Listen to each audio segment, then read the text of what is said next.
Hey everyone, James Reeves with TFBTV. I realized that this January it will have been 3 years since I did my top 5 concealed carry guns video, so I think it's time for a re-up. In the past 3 years, you've seen new guns come to market that are geared towards concealed carry, and you've seen guns that have already been on the market improved, made better, or made less expensive for the concealed carry market. In fact, there's been such a boom in the concealed carry handgun market that I couldn't even do a top 5, so I had to do the top 10 guns for concealed carry 2018 edition. And I'm actually cheating a little bit because I've got 2 for the number 10 slot. That is the Ruger LCP II and the Kel-Tec P3AT. Shut up, don't disagree with me just yet, hear me out. A lot of people out there don't like the Kel-Tec P3AT, but it's the smallest 380 on the market, hands down. I have 4 copies of it. I've told you guys that like 100 times. I've got 4 Kel-Tec P380s. They've all been reliable. You can get them now for under $200. They're insanely cheap. Use it, throw it away, get a new one. They're that cheap. Kel-Tec really rang the bell on the super tiny pocketable 380 handgun with the Kel-Tec P3AT. It really was the first gun to kind of kick off the 380 mouse gun craze. And then the LCP came along and just did it better. Ruger has a better fit, better finish than the Kel-Tec P3AT, and they even improved it further in the past 3 years with the Ruger LCP II. The Ruger LCP II has notably better sights and a better trigger. Those are the 2 most important upgrades. Instead of like the obscene 10-pound trigger that you have in the Kel-Tec P3AT, you've got a 5 to 6-pound trigger by virtue of a pre-cocked hammer. And while the P3AT has crappier sights and a crappier trigger and isn't as good of a gun, it also weighs about 15% less than the LCP II. The LCP II is 10.6 ounces, and the diminutive P3AT is 8.3 ounces. So it depends what you're looking for. If you don't mind a heavy trigger pull, a lot of people like it because it acts as a safety, especially when it's in your pocket. If you're okay with the heavy trigger pull and you still want a reliable gun that's gonna work at breathing distance, then maybe have a look at the P3AT. But if you want better fit, better finish, and all around better gun, and don't mind tacking on an extra couple of ounces, then have a look at the LCP II. I guess what I'm trying to say is from a design perspective, the P3AT and the LCP are both very similar. They're both 6+1 380s, both have a similar design, both have similar operation. One's just a little bit crappier than the other one. So take your pick for number 10. Now, number 8 and number 9, I'm going to introduce at the same time because I've got a lot of the same comments about these 2 cute little guns.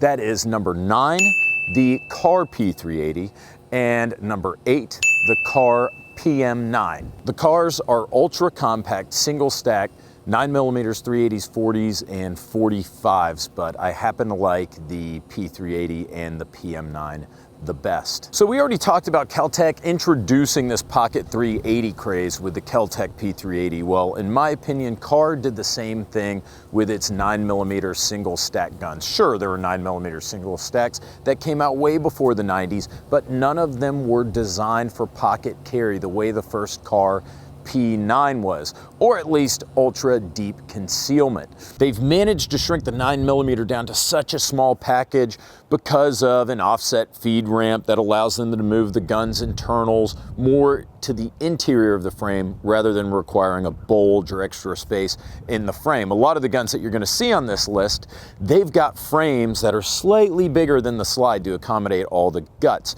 You don't need that with the Kahr PM9 because of all these patents that they have. The Kahr P3AT, the same way. In fact, I've done videos on both of them. So what are they? Well, the PM9 is an ultra compact 6+1 9mm. It weighs 14 ounces and it's only 0.9 inches thick.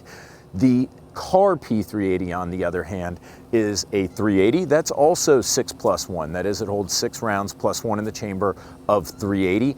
And it's only 0.75 inches thick and weighs 10 ounces. So you're looking at roughly the same size and weight as the LCP II. Now remember guys, because of the offset feed ramp, you get a little bit more barrel, but you also don't get a lot of runway to cycle the action. So they recommend that you cycle the first round mechanically. Lock the slide back, use the slide release to get that first round chambered.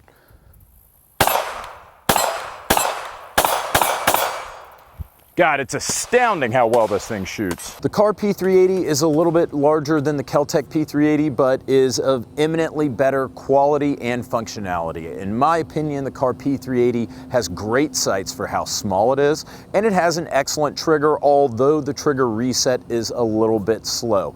That said, the take-up is smooth, and it's a relatively crisp trigger. It's a striker-fired gun instead of a hammer-fired gun, so you've got a lot lighter trigger pull weight as well. And really that's what I like about the Kahr guns. When you look at quality versus size, they're about as good as it gets. While I think my Glock 43 is more reliable than my PM9, and while I like my Glock 43 better, it's also about 4 ounces heavier than the PM9 while it has the same capacity. And the Kahr P3AT, again, excellent. It only weighs 10 ounces, but it functions almost like a little teensy size, full-size gun. I know that sounds kind of silly, but you know what I mean. It's got all the same levers, all the same controls, the same functionality, the same sights, just shrunken down to a really small package that I happen to like a lot. Moving on now to number 7, you have the Ruger LCRx, knocking off the Smith & Wesson 642, 637, so on and so forth, the J-frame series. That was in my last video, the Smith & Wesson J-frame 38s, and I think Ruger has made a better revolver with the LCRx. It's lighter for the same gun, so if you look at, say, the 38 caliber LCR or LCRx, and by the way guys, I like both. I happen to prefer the LCRx because it has the exposed hammer. The LCR does not. It's a pure double action gun, but I like both of them, so use these interchangeably. The 38 caliber LCR or LCRx weighs 13.5 ounces versus 15 ounces with the Smith & Wesson Airweight J-frames in 38 Special, and that's through very aggressive fluting of the cylinder and the fact it uses a hybrid frame. It's an aluminum frame up front with the grip module being made of polymer. I also like the grips a lot better on the LCRx. Perhaps the best feature is the LCRx trigger. It's got a friction cam reducing, I don't know what all that means, but basically Ruger has made it a very even trigger throughout the travel, and I think it just has a better trigger than the Smith & Wesson J-frame guns. It also has a PVD coated cylinder, and between the aluminum polymer hybrid frame and the PVD coating on the cylinder, you get no rust whatsoever, which you can't really say about the Smith & Wessons. Down here, high humidity, sweating on them.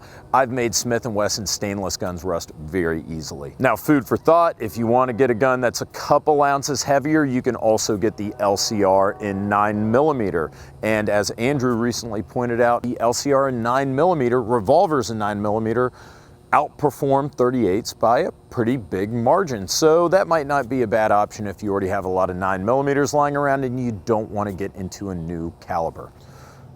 Now for number 6, I'm about to eat some crow here. That is the Glock 42. In fact, I spent quite a bit of time mocking the Glock 42 on my last top 5 concealed carry guns video.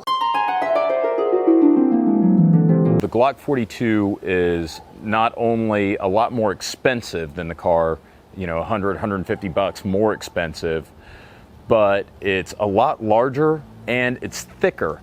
The difference between the Kahr PM9 and the Glock 43, those are the single stack 9s, is negligible. But for some reason, the Glock 42 is almost as big as a single stack 9mm, if not bigger. So for me, the Glock 42 doesn't really factor in. I would just as soon carry the Glock 43 over the Glock 42. The Glock 42 is a 6+1 380. The same thing as the LCP, the same thing as the Kahr P3AT, the same thing as the Kel-Tec P3AT, but it's almost the same size as the PM9. So my logic was, Why would I have a 6+1 380 that is the same size as a 6+1 9mm and the same weight? And that still stands as perhaps the biggest counter argument to the 42.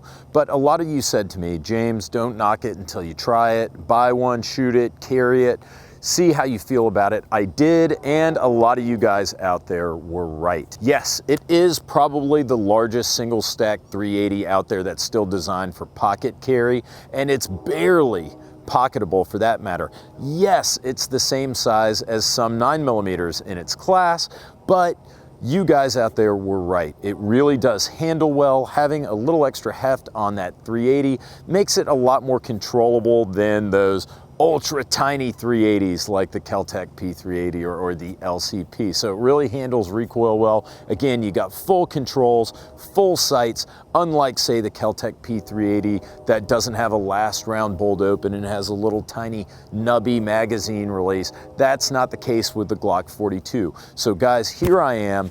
I was wrong, and I'm saying that I'm really impressed with the Glock 42. Well, I think 9mm is a better choice, which is why the 42 is only number 6.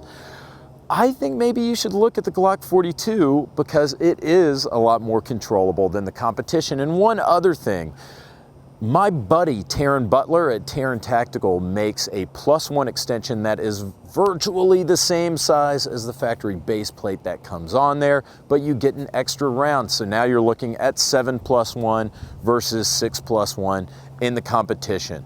So at least there's another plus, no pun intended, for the Glock 42. That does it for this week. Numbers 10, kind of 11, through 6. We're gonna be doing numbers 1 through 5 next week. I wanted to make this all one video, but it's just really hard to do without making it a very lengthy video. So I hope you understand and you'll tune in next week. Thanks a ton to Blue Alpha Gear and Ventura Munitions, our valued sponsors. If you wanna win a Blue Alpha Gear belt, go to patreon.com/TFBTV and check it out. Also, guys, we're doing a gun giveaway. We give away one gun every month. Go to tfbtv.gun.team and go check out the rules, see how to enter.